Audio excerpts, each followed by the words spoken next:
Shalom anak-anak, selamat pagi. Senang sekali hari ini kita bisa kembali beribadah kepada Tuhan. Mari kita mau bersama-sama memulai ibadah hari ini. Kita mengakui bahwa pertolongan kepada kita ialah dari Tuhan yang menjadikan langit dan bumi.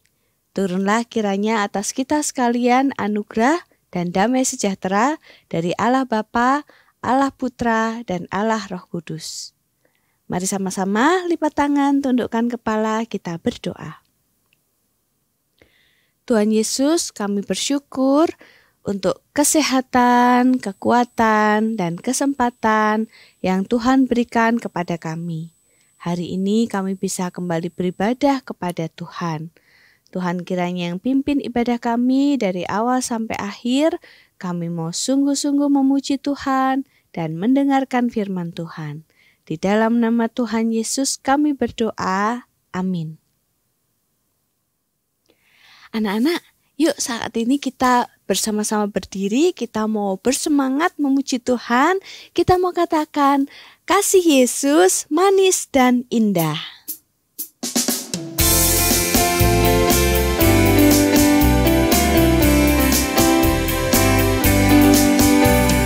Kasih Yesus manis dan indah, kasih Yesus manis dan indah, kasih Yesus manis dan indah, oh oh sungguh indah. Kasih Yesus manis dan indah, kasih Yesus manis dan indah, kasih Yesus manis dan indah, oh oh sungguh indah. Setinggi-tingginya langit, lebih tinggi kasih Yesusku. Sedalam-dalam lautan, lebih dalam kasih Yesusku. Seindah-indah pelangi, lebih indah kasih Yesusku. Kasih Yesus, oh kasih Yesus mengalahkan segalanya. Kasih Yesus, oh kasih Yesus mengalahkan segalanya. Setinggi-tingginya langit, lebih tinggi kasih Yesusku. Sedalam-dalam lautan, lebih dalam kasih Yesusku. Seindah-indah pelangi, lebih indah kasih Yesusku. Kasih Yesus, oh kasih Yesus mengalahkan segalanya. Kasih Yesus, oh kasih Yesus mengalahkan segalanya. Kasih Yesus, oh kasih Yesus mengalahkan segalanya. Kasih Yesus, oh kasih Yesus mengalahkan segalanya. Mengalahkan segalanya. Silakan duduk anak-anak. Hari ini kita mau mengingat bahwa Tuhan kita adalah teman yang sejati, sobat kita yang sejati. Apapun yang kita alami, yang kita rasakan, semua kesulitan kita, Tuhan Yesus tahu dan Dia selalu bersama-sama dengan kita. Yuk kita sama-sama pujikan Yesus, sobat yang sejati.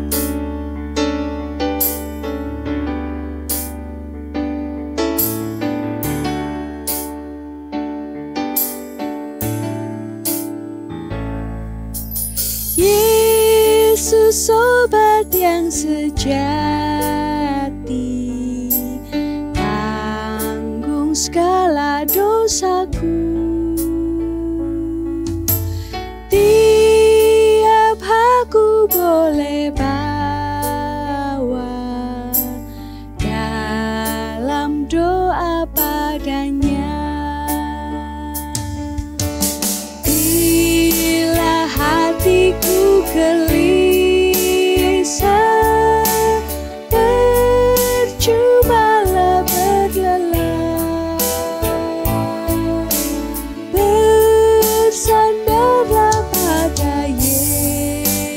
Yesus, berdoalah padanya.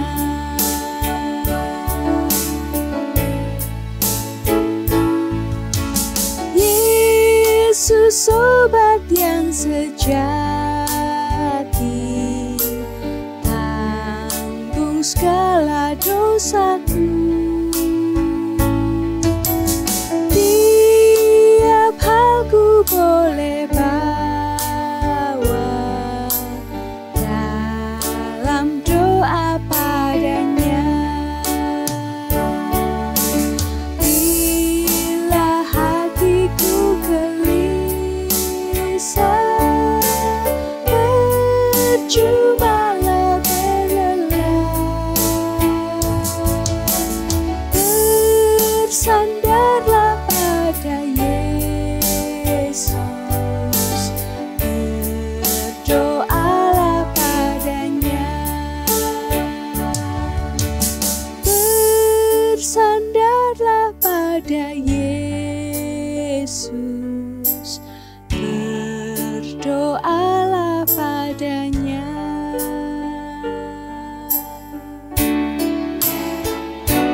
Selamat mendengarkan firman Tuhan. Tuhan Yesus memberkati.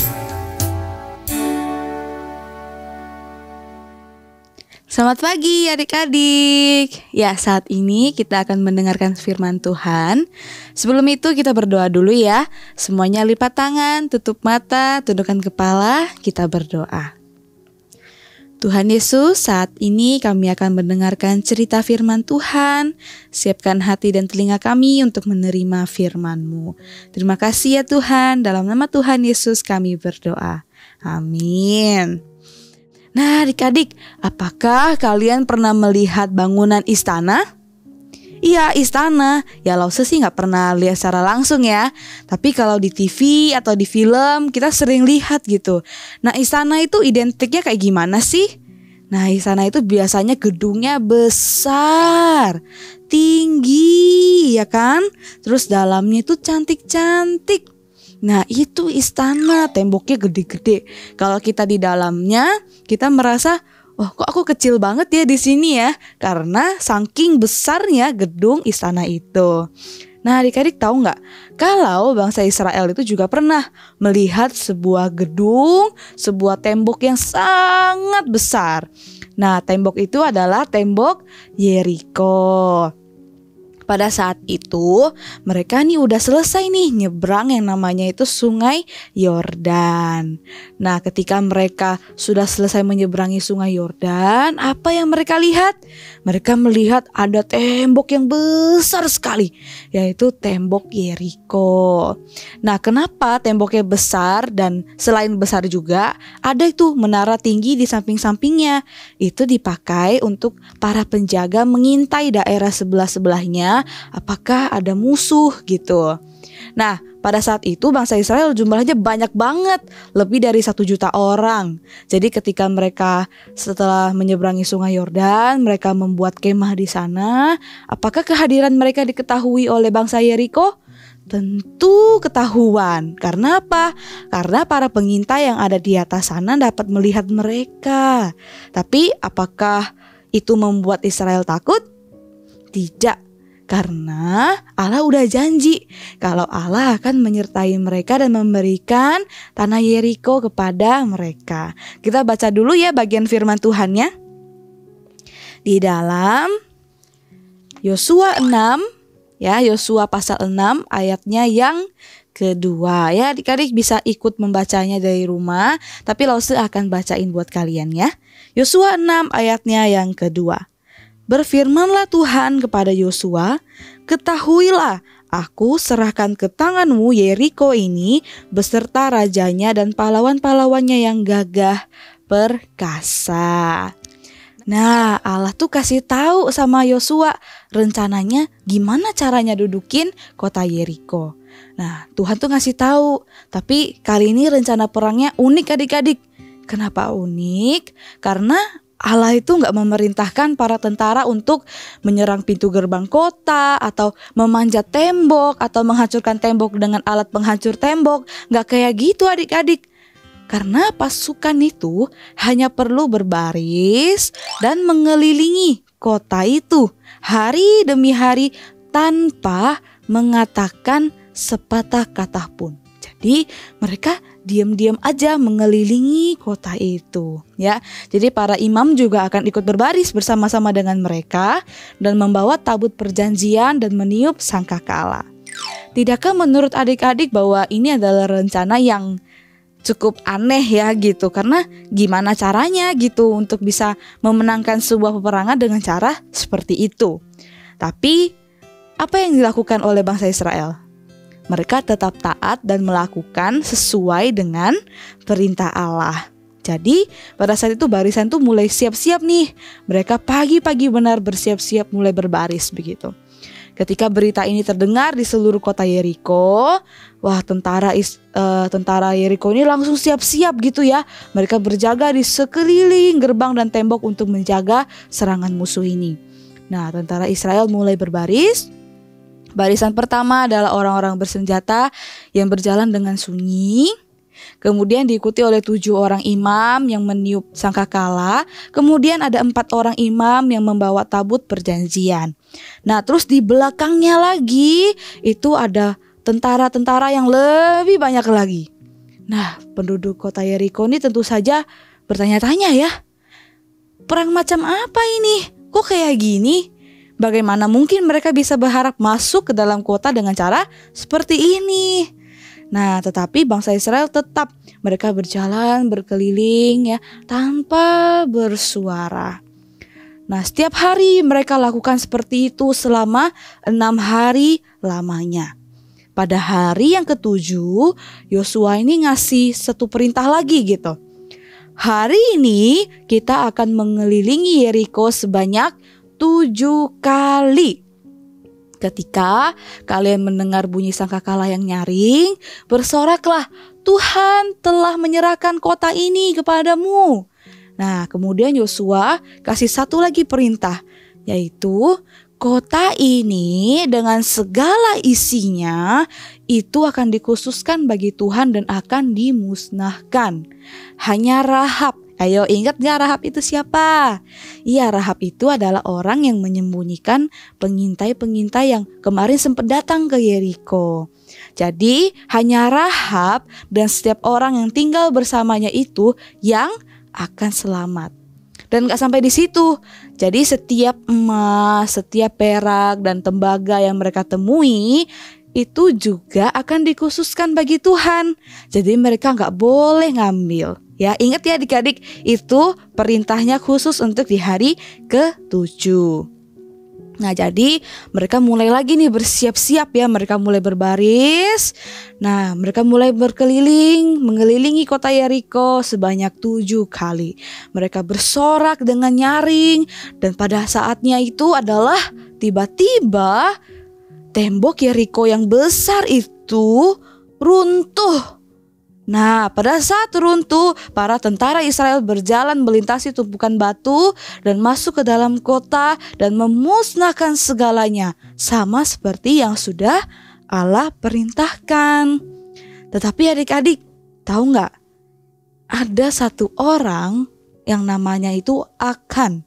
Nah, Akan ini ketika dia sedang dalam peperangan itu dia melihat bahwa, wih, ada jubah yang bagus nih. Sayang banget nih kalau dibuang atau dimusnahkan. Mending aku simpan aja deh. Wah, ternyata gak cuman jubah itu loh adik-adik. Dia juga melihat ada emas, ada perak. Wah, semakin bergejolak di hatinya. Ambil gak ya? Nah, akhirnya apa yang dia lakukan? Dia ambil itu. Dia ambil dan dia diam-diam. Dia menyusup ke perkemahannya. Kemudian dia kubur semua benda itu di dalam tanah. Supaya apa? Supaya gak ada yang tahu. Karena udah ada peraturannya kan. Udah ada perintahnya kan. Sebenarnya itu tidak boleh dilakukan. Nah, apakah menurut adik-adik gak ada yang tahu perbuatan Akan? Apakah gak ada yang tahu? Apakah gak ada yang lihat? Oh, ternyata adik-adik ada loh yang lihat. Siapa ya? Iya, Allah. Allah melihat perbuatan Akan. Tapi sementara itu bangsa Israel sungguh bersuka cita karena Allah telah memberikan kemenangan yang besar atas Yeriko. Nah, para pengintai ini melaporkan bahwa Yosua, kota berikutnya adalah kota Ai. Kota Ai ini lebih kecil memang. Jadi mereka tuh terasa kayak, lebih percaya diri nih karena Yeriko aja bisa ya. Pasti kota Ai lebih gampang begitu. Nah, jadi akhirnya mereka mulai bersiap-siap nih, mereka mau berperang. Ketika mereka mau menyerang kota Ai, kaget mereka. Karena apa? Ketika pintu tembok itu terbuka, pintu gerbang terbuka, para tentara kota Ai itu banyak sekali yang muncul. Dan akhirnya apa? Israel kalah, bahkan ada yang mati dalam peperangan. Akhirnya mereka pulang dan mereka sangat sedih. Yosua bahkan berteriak sama Tuhan, "Oh Tuhan, mengapa ini bisa terjadi kepada kami? Sekarang semua orang Kanaan akan mendengar tentang kekalahan kami dan menertawakan Allah kami." Nah, pada saat itu juga Allah memberitahu kepada Yosua, orang Israel telah berbuat dosa.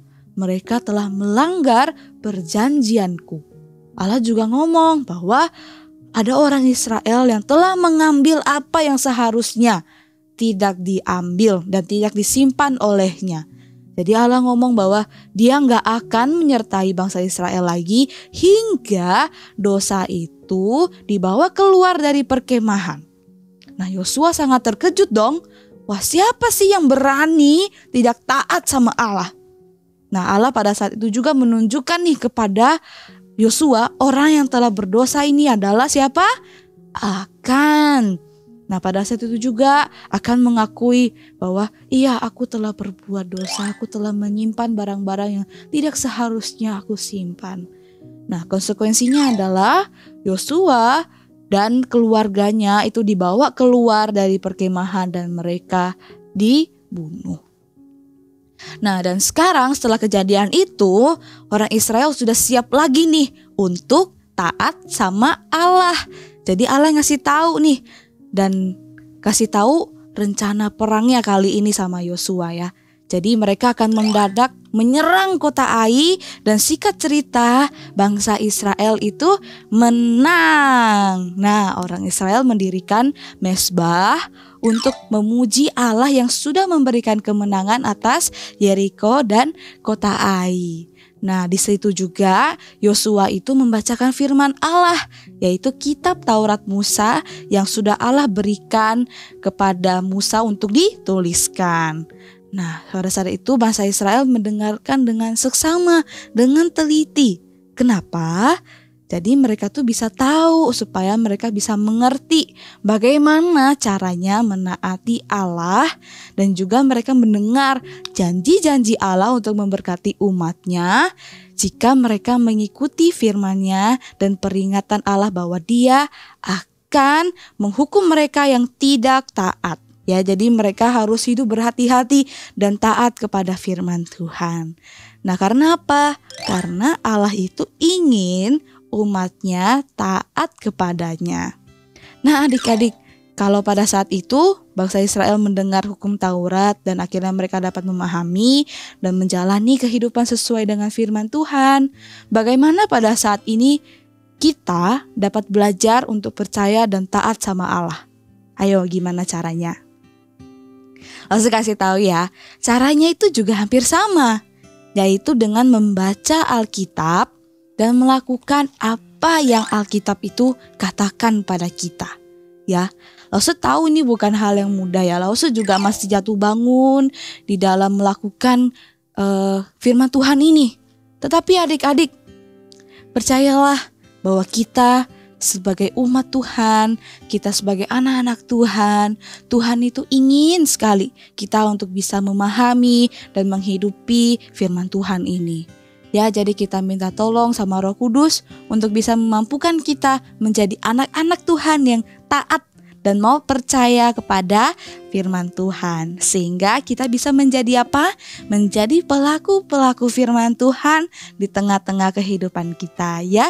Sama seperti ayat hafalan kita hari ini. Ayat hafalan kita Lose ambil dari Yakobus 1 ayatnya yang ke-22. Lause bacain ya, tapi nanti adik-adik hafalin di rumah ya. Yakobus 1 ayatnya yang ke-22. Tetapi hendaklah kamu menjadi pelaku firman dan bukan hanya pendengar saja. Sebab jika tidak demikian, kamu menipu diri sendiri. Sekali lagi ya Lause bacain ya. Yakobus 1 ayatnya yang ke-22. Tetapi hendaklah kamu menjadi pelaku firman dan bukan hanya pendengar saja. Sebab jika tidak demikian kamu menipu diri sendiri. Ya, jadi kesimpulannya hari ini yuk kita mau belajar untuk menjadi anak-anak Tuhan yang mau percaya dan taat akan perintahnya. Oke, yuk kita saat ini berdoa. Tuhan Yesus, terima kasih untuk firman Tuhan yang sudah kami dengarkan.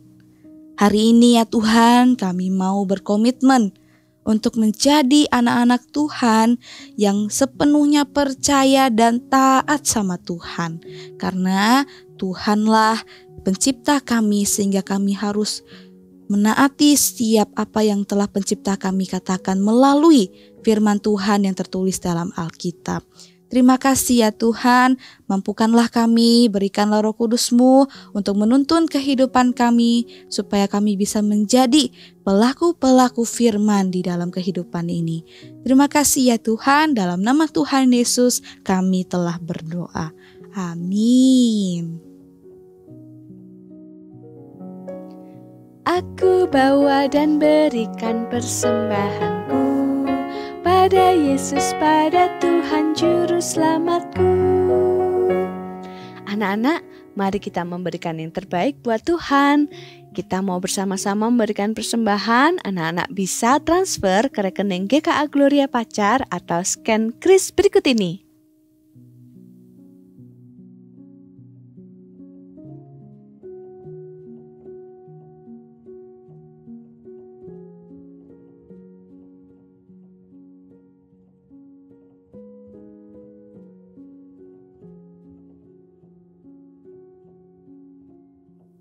Anak-anak, ibadah kita hari ini sudah selesai. Mari kita akhiri dan terimalah berkat dari Tuhan. Tuhan memberkati engkau dan melindungi engkau. Tuhan menyinari wajahnya kepadamu dan memberikan engkau kasih karunia. Tuhan menghadapkan wajahnya kepadamu dan memberikan engkau damai sejahtera mulai dari hari ini sampai Maranatha, Tuhan Yesus datang yang kedua kali. Amin. Anak-anak, hari ini Lose TV mau mengajak kita untuk ibadah secara onsite pada hari Kamis tanggal 18 Mei. Kita mau bersama-sama merayakan kenaikan Tuhan Yesus. Yuk anak-anak, kita ke gereja ya, kita beribadah bersama-sama. Untuk ibadah ini akan dilakukan secara 2 kelas. Yang pertama dari Batita sampai kelas 2 SD di Aula Timotius lantai 3. Lalu untuk kelas 3 sampai kelas 6 SD ada di Aula Siensin di Gedung Pastori lantai 3. Lose TV dan Lose yang lain menunggu kedatangan anak-anak ya. Yuk kita ke gereja. Anak-anak jangan lupa juga untuk share link ibadah hari ini buat teman-teman atau saudara kalian yang belum beribadah. Jadilah berkat bagi mereka. Happy Sunday and God bless you. Bye.